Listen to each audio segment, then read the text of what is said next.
Nigel! Nigel!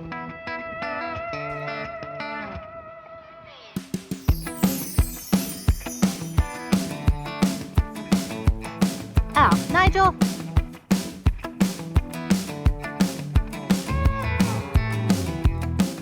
After Prim's false alarm last week, I am a little bit more motivated to get her birthing suite completed. The walls and floor are almost complete, and now I need to put the roof on. We've been having a few pretty windy days, and I can definitely get the frame up today, but I think I'm going to have to wait until the wind dies down to put the actual tarps on these. Before the baby comes, I'm trying to squeeze in a lot of chores that I have to do away from home. Since I'm not going to be able to get the tarps up today, I decided to take a little road trip. There are two reasons for my trip today. One is to go scope out where the emergency surgical center is for horses. It'll make me feel a lot better if I know exactly where it is and how long it takes to get there with the trailer. A dry run that's worth making just in case there are problems with Prim or her foal. In half a mile, use the right 2 lanes to take exit 116 for Colorado 82 East toward Glenwood Springs, Aspen. Then you'll take your first left.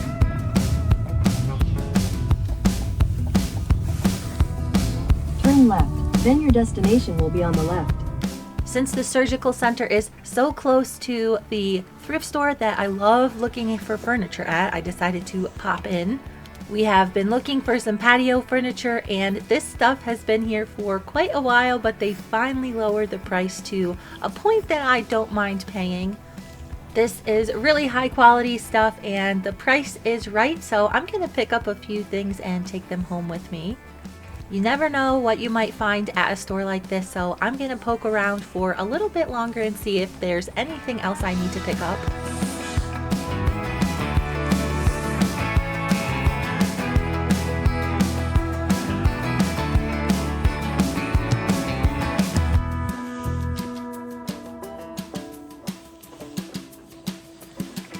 After getting a pretty decent jump scare from the mannequin hiding in this little bod pod, I took a spin around the building materials to try and see if I could find a few things for the house. I'm trying to stay on task, but there's always such cool things just scattered around this store.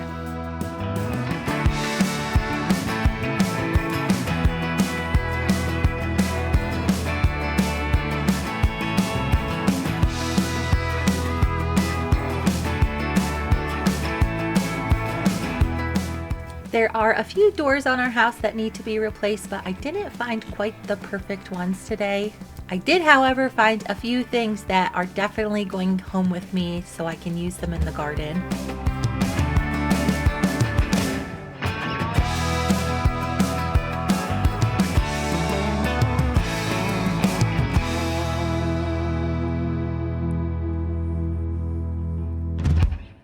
There's always a growing list of things to keep my eyeballs peeled for at a store like this.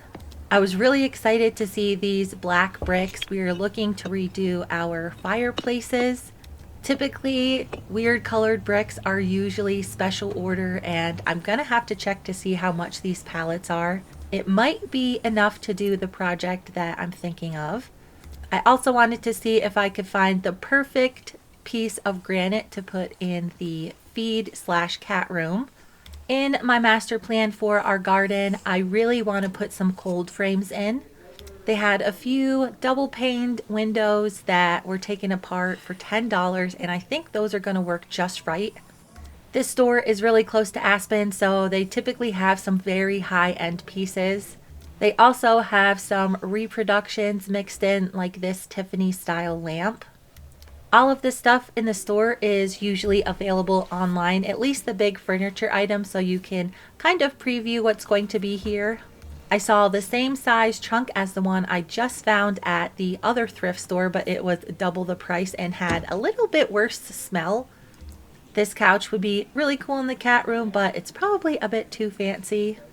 I found this really cool abstract painting of a horse, and I thought I could definitely find a place in our house for that. After seeing the price tag, I figured I might as well invest in a new real-life horse for that amount. They had some pretty expensive wood art that I could probably make myself at home.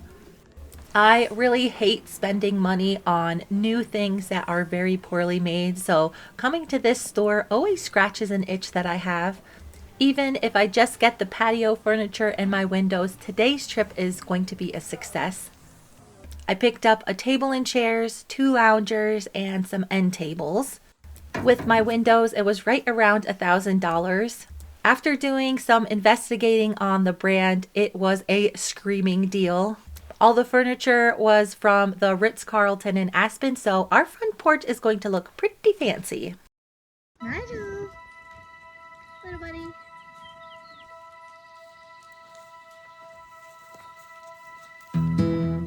Even though I have a lot to do in the coming days, I don't feel as stressed as I have been in the past.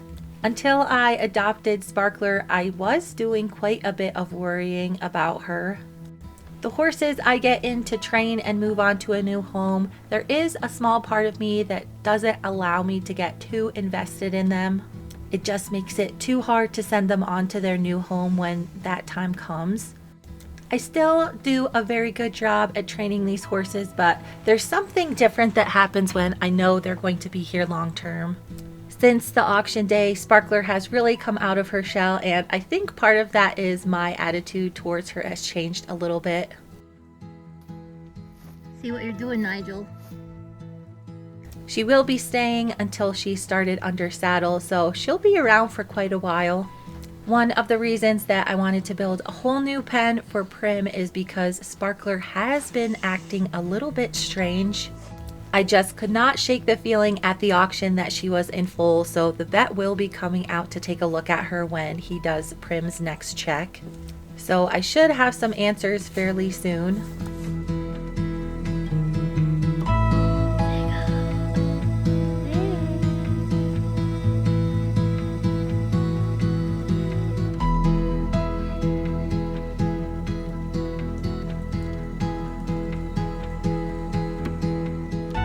After struggling to put up the first roof, the second one went a lot more smooth.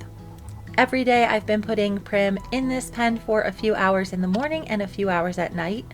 Eventually she'll be transitioned to staying in this pen overnight so I can watch her on the cameras as her foaling date gets closer. This should be plenty big enough for her to lay down and roll around as she's having her baby.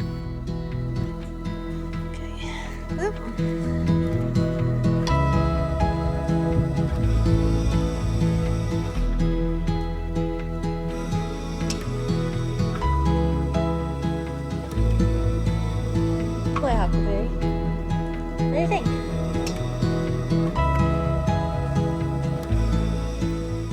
One thing that Prim has been less than thrilled about is the twice-a-day temperature checks.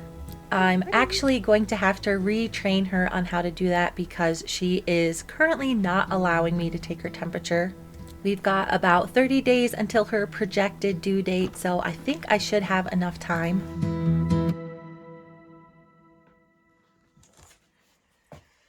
I placed Prim's pen in a very particular spot. It's right next to the feed room, so I can stay in here and peep through the window while she's foaling without disturbing her. Because technically Prim could foal at any time, I want to make sure I have all of the necessary items in my first aid kit.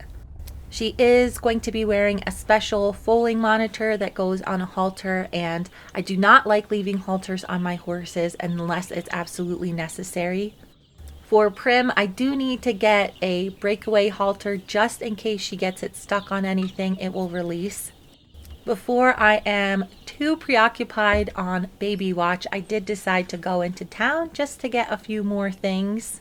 There have been a ton of little baby chicks at the feed store, which is getting harder and harder to say no to. Huckleberry is pretty good around chickens, but Ragnar did have a little bit of trouble not pouncing on the neighbors' laying hens in Montana. With all of the fox and coyotes around us, I probably won't ever have chickens. They are fun birds to have, but I don't need any more animals to take care of right now. This store had quite a bit of veterinary supplies, so I decided to pick up a few things that I may need for the baby, but I'm hoping I won't have to use. I'm probably going to put out a more in-depth video about everything I'm keeping on hand for Prim's birth. I do have a smaller foaling kit that actually stays in my trailer when I go to horse sales. It's definitely not something everybody needs, but I have been in a situation where there has been a mare at the sale that has foaled, and it's really important to get them at least some kind of care as quickly as possible. I eventually found a breakaway halter that is supposed to be Prim's size. The alert system that Prim is going to be wearing goes on a halter. It needs to fit just right for everything with the system to work. When the transmitter attached to her halter is in a very specific position when she's laying down, it will send an alert to my phone if she's down for more than 13 seconds. Prim does have some pretty serious naps throughout the day, so I'm planning on getting a few false alarms. But with the security system set up for monitoring, I should be able to just check her on my phone or on the computer. This is hopefully going to save me a lot of sleepless nights. I've used a few different foaling alert systems in the past, and I like this one the best. I found that some other alert systems don't alert you early enough. If you're just receiving an alert when the foal is already trying to come out, you generally will not have enough time to intervene. For me, I would much rather be out there a little bit early when the mare is laying down getting ready to foal than when it's already happening. I do have a lot of these things already in my regular foaling kit, but I am going to make up a special one just for Prim, and then I will have an extra. Another way that I will be checking for impending labor is by monitoring her temperature very closely. Another thing I'm planning on not having to use, but I'm going to have it on hand anyway, is a replacement colostrum. This stuff from the feed store is not ideal for horses. I haven't been able to find any colostrum banks around here. In the event that I am really in a pickle and can't find a vet that will do plasma transfusions, this is going to be my only option.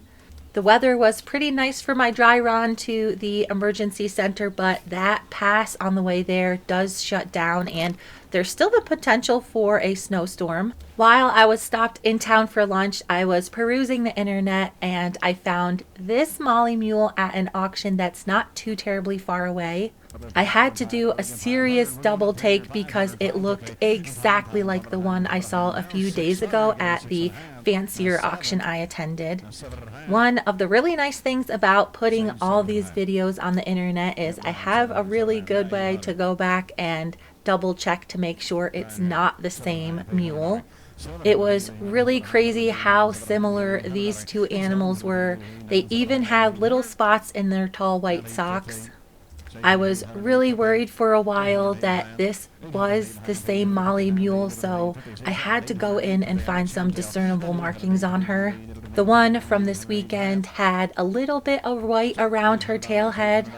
And when I went back and referenced the pictures that I saw on the internet of the horse that was going to be selling today, she had a lot more white back there. These were two completely different Molly mules, but the one at the sale was so similar, I decided to watch the sale and see how much she ended up selling for. Unfortunately, this auction I was not approved to bid online. Boy, you're about just too late to the party, fellas. 15 years old, Molly, can ride, pack. Maggie is her name. There you go. I had a few comments hassling me about going to an auction last weekend. It's really important to me to see what is happening in the market, even more so at lower end auctions like this. If I was attending this auction in real life, I definitely would have bid on this Molly and brought her home. 950, 1,000, 12, 1,300, and 1,230. All in a round. 12, 1,300, and 12, 1,213, 1,213. So $1,200, $1,200. I do currently have a lot of animals to take care of, but I just can't stand to see a horse get sucked up into the auction pipeline unnecessarily. You hungry? Come on, Jenny. What is that? A spot.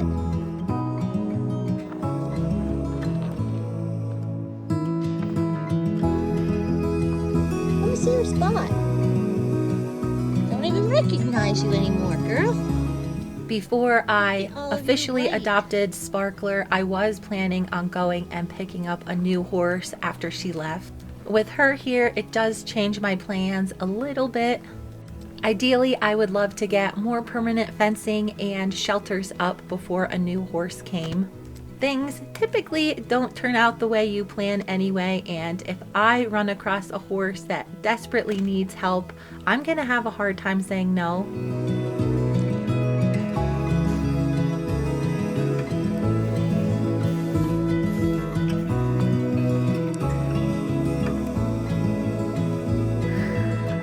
Huckleberry. Huckleberry. I can see you, buddy.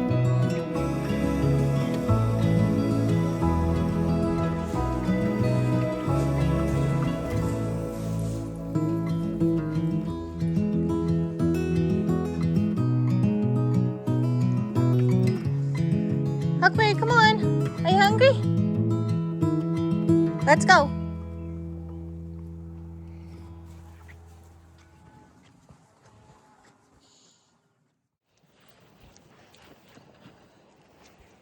Tiny.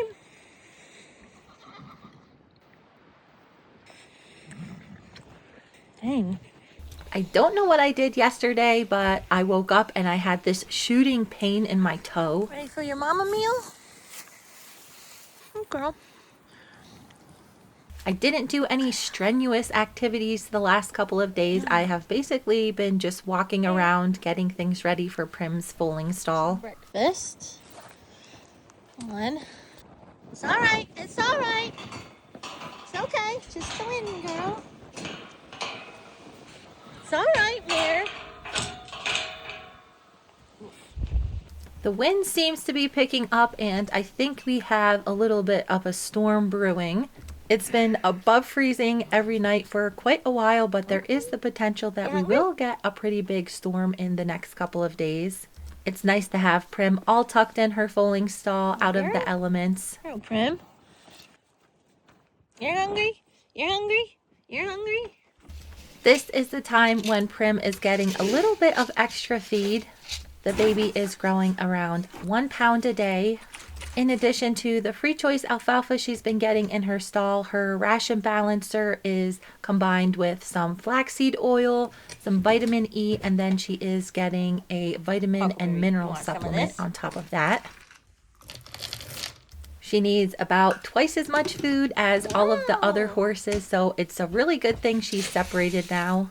Typically, I just feed the horses any kind of hard feed once a day. But since Prim is getting fed twice, I'm having to feed Ziggy and Scarlet twice as well. You starving? They are just getting half of their normal ration. Zig?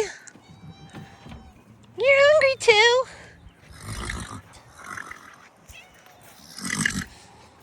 Come here, Mare. Come on. I placed Prim's pen strategically next to the fence line so that the other horses could still see and interact with her. You hungry? I'm coming, Nigel. Want to eat in here? Come on. Here. He won't bother you.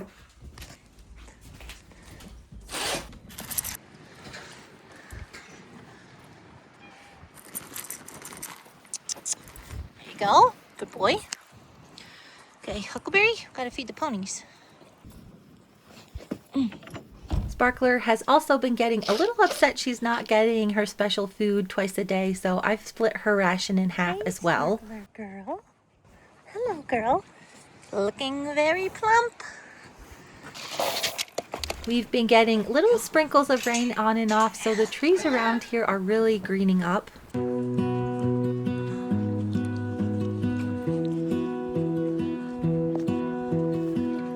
I'm not sure what the heck is going on with my toe, but it might be time to take a little bit of a rest day. I've got almost all the supplies I need for Prim, and her training is going pretty smoothly. I'm so glad that she is probably going to have really nice weather to foal out in a couple of weeks. Yeah, Ivar, what are you meowing about? Come here. Snuggle time.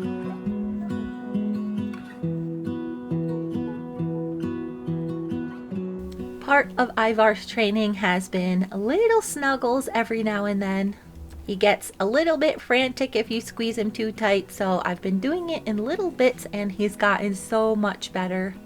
This will definitely come in handy in the future if he gets into any more fights and needs to be doctored. All in all, he's turning into a pretty nice cat.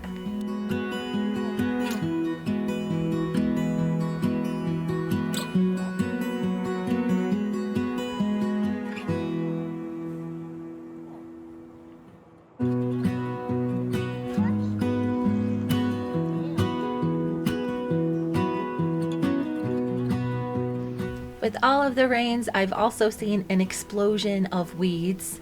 While I would love to get some of the horses out grazing, I do need to clean up all of the noxious weeds that are around. Every day I do an hour or two of just hand picking all of these pesky weeds, and eventually I'll get rid of all of them.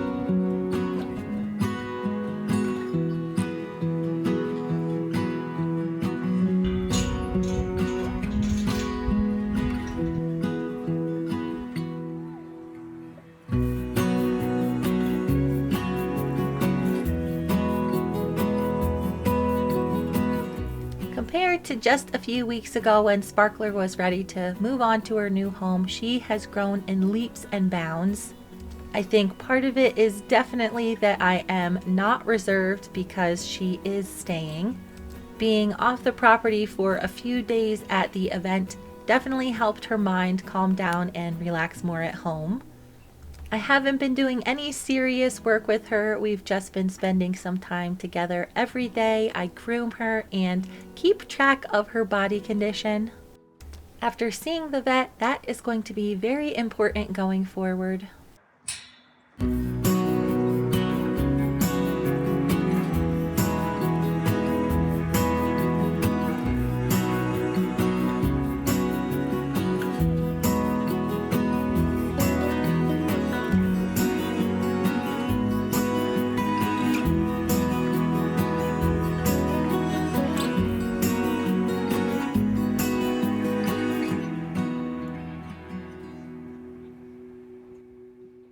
When the vet came out to do Prim's final pre-baby exam, I did have him take a look at Sparkler as well. She has always been a little bit weird shaped around her barrel. It was very apparent at the adoption event that she is a different shape than the majority of the horses that I saw. Even though Sparkler will not be 2 for another month, it is physically possible for her to be in foal. In the wild, horses are bred typically on their very first heat, so you do have yearlings that are being bred. At the adoption event, one of the reasons that I decided to bid on Sparkler and bring her home is because there was a part of me that could just not get over the fact that if she were pregnant, it would be terrible to try and make that transition to a new home. Prim's visit with the vet went really well. We listened to the baby's heartbeat, and he thinks that she will go in about 20 days.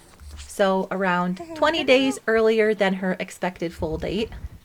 Since I had just really started worrying about Sparkler, I didn't have a specific appointment time for her, but he came over and gave her a really thorough investigation.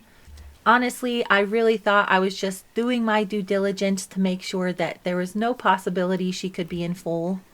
I do like to feed my horses generously, so it's not a surprise that some of them tend to look a little bit on the plump side. But with some really interesting fullness back by her hips and some edema on her midline, I just really needed to have a vet look at her. Thankfully, Sparkler does not mind being poked and prodded, and after a pretty thorough investigation of her belly, the vet turned to me and said, I am 90% sure that she is in foal. I think he could tell by my face that that was not the answer I was hoping for. Sparkler is not even 2 yet, so there are a lot of things that are troubling if she is indeed in foal. He did have a little bit of time to palpate her, but I decided because it is so early in her training, I didn't want that to be a process that was rushed through. I have never seen a vet more sure of something in my life, and the fact that he didn't actually do any kind of traditional means of checking for pregnancy leaves me a little bit on the skeptical side. He even told me that she was probably around 6 months along, which is really surprising because that is the amount of time I've had her for.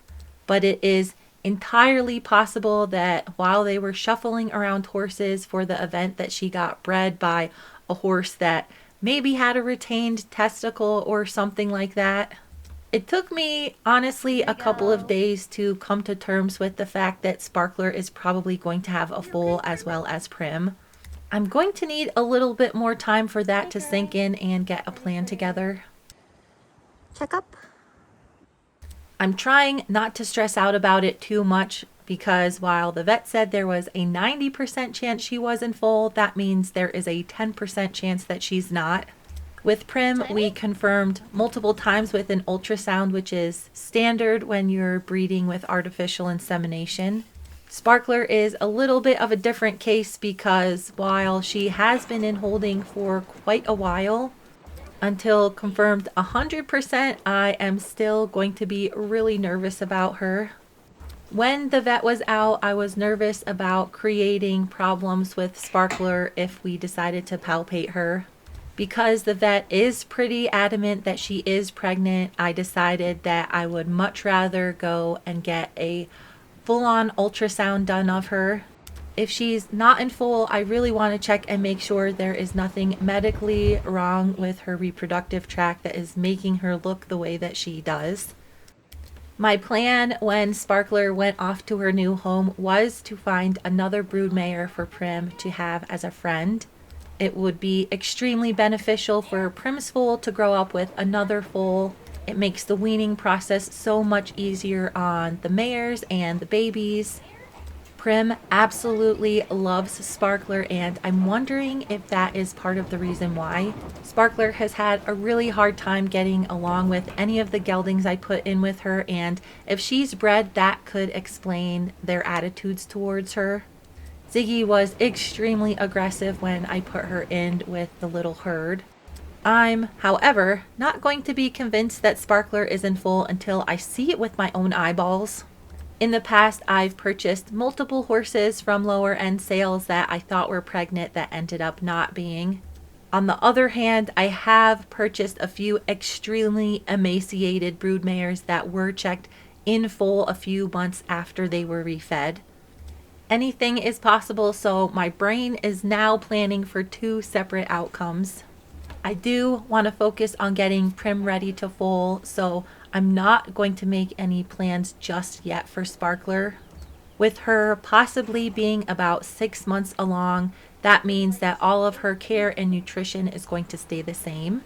She did get boosted for all of her vaccines before the adoption event, so she is up to date on all of that. Her current gentling pen is almost ideal for her to foal out in. Before I take her to the vet to get an ultrasound done, I do want to do a little bit of training on her so it doesn't traumatize her. Prim learned about being palpated, and she has been a little bit of a tricky horse to remind that taking a temperature is not a huge deal. Prim is typically a very gentle horse, but I think she was worried I was going to go ahead and stick my whole entire arm up her butt. Since I do want to get her temperature twice a day until she foals, she is going to have to be retrained to accept this. I've been slowly retraining her, and even though she really would like to kick me away, she stood still and I was able to reinforce her good behavior.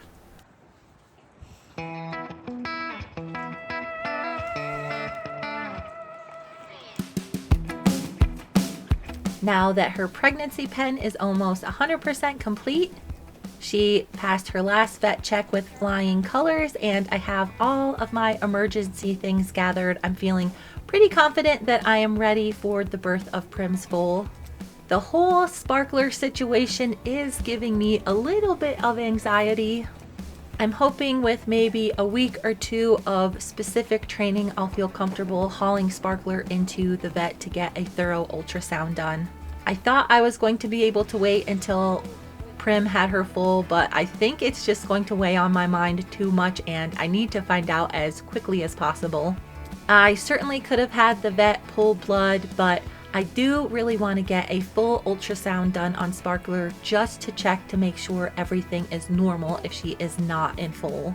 Even though Sparkler has thrown a little bit of a monkey wrench in my plan, Prim has been doing so much better with her baby training. She's getting in a routine and she seems pretty calm in her new maternity suite. I am starting to get really excited about meeting the new baby.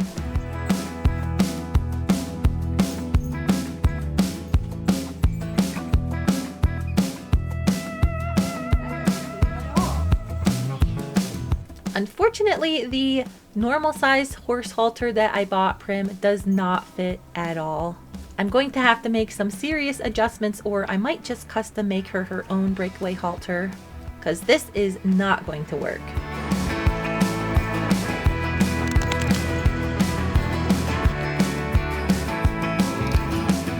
After deworming her today, I have nothing left to do to prepare her to foal except wait and monitor. I don't think so. I am so excited to be sharing this journey with you guys, and I'll have a lot more updates in the future. The best way to stay up to date and not miss any future videos is to subscribe so YouTube knows you want to see more of Prim and her baby. Thank you guys so much for watching and stay tuned for the next video.